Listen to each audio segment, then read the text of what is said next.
जय माता दी। कार्तिक माह के शुक्ल पक्ष की प्रतिपदा के दिन गोवर्धन पूजन के साथ ही अन्नकूट महोत्सव मनाया जाता है। यह दीपावली के 5 दिनों के उत्सव का चौथा पर्व होता है, जो दीपावली के अगले दिन ही आता है। श्री कृष्ण के काल से पहले गोवर्धन पूजा नहीं होता था, अन्नकूट महोत्सव ही मनाया जाता था। गोवर्धन पूजा के पहले इंद्रोत्सव मनाया जाता था। इसी से जुड़ी गोवर्धन पूजा की हम आपके लिए एक पौराणिक कथा लेकर आए हैं। एक समय देवराज इंद्र को खुद पर बहुत अहंकार हो गया था। इंद्र के अहंकार को दूर करने के लिए भगवान श्री कृष्ण ने एक लीला रची। एक दिन भगवान श्री कृष्ण ने देखा कि पूरे ब्रज में तरह तरह के पकवान बनाए जा रहे थे और सभी ब्रजवासी किसी पूजा की तैयारी में लगे हुए थे। यह देखकर उन्होंने मैया यशोदा से प्रश्न किया, माता, ये सब किस पूजा की तैयारी कर रहे हैं? मैया यशोदा बोली, लाला, हम देवराज इंद्र की पूजा करने के लिए अन्नकूट की तैयारी कर रहे हैं। यह सुन भगवान श्री कृष्ण आगे पूछते हैं, मैया, हम इंद्र की पूजा क्यों करते हैं? माता यशोदा ने उत्तर दिया, लल्ला, इंद्र की पूजा करेंगे तो अच्छी वर्षा होगी। यदि अच्छी वर्षा होगी तो पैदावार भी अच्छी होगी, जिससे हमारी गैया को अच्छा भोजन खाने को मिलेगा।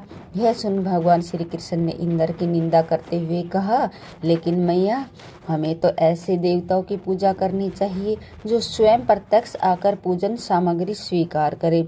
यह सुनकर माँ यशोदा के पास बैठी गोपियों ने कहा, 33 कोटि देवी देवताओं के राजा की इस प्रकार निंदा ना करो लल्ला। यह सुन भगवान श्री कृष्ण आगे कहते हैं, इंद्र में क्या शक्ति है जो वह हमारी रक्षा करेंगे? इंद्र से ज़्यादा शक्तिशाली तो यह गोवर्धन पर्वत है, जो वर्षा का मूल कारण है। हमें तो गोवर्धन पर्वत की पूजा करनी चाहिए, जहाँ हमारी गैया चरती है।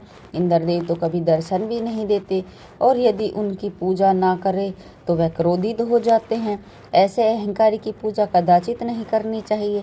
अभी यह बात हो ही रही थी कि तभी नंद जी वहाँ आ गए और पूछने लगे, इंद्र की पूजा करने से वर्षा होगी, हमें लाभ होगा, गोवर्धन की पूजा करने से क्या होगा? तब भगवान श्री कृष्ण ने उत्तर दिया, हमारी गैया गोवर्धन पर्वत पर चरने जाती है, वह गोपिकाओं की आजीविका का एकमात्र साधन है। यह सुनकर सभी लोग बहुत प्रभावित हुए और सभी ने मिलकर इंद्रदेव की जगह भगवान श्री कृष्ण द्वारा बताई गई विधि से गोवर्धन पर्वत की पूजा अर्चना करने की ठान ली। गोवर्धन पर्वत ने भी समस्त पूजन सामग्री को स्वीकार किया और सबको खूब आशीर्वाद दिया। तभी नारद मुनि इंद्र महोत्सव देखने की इच्छा से ब्रज में पहुंचे। वहां उन्हें पता चला कि इस वर्ष श्री कृष्ण की आज्ञा अनुसार इंद्र महोत्सव बंद कर दिया गया है और अभी सभी ब्रजवासी गोवर्धन पर्वत को पूजा कर रहे हैं।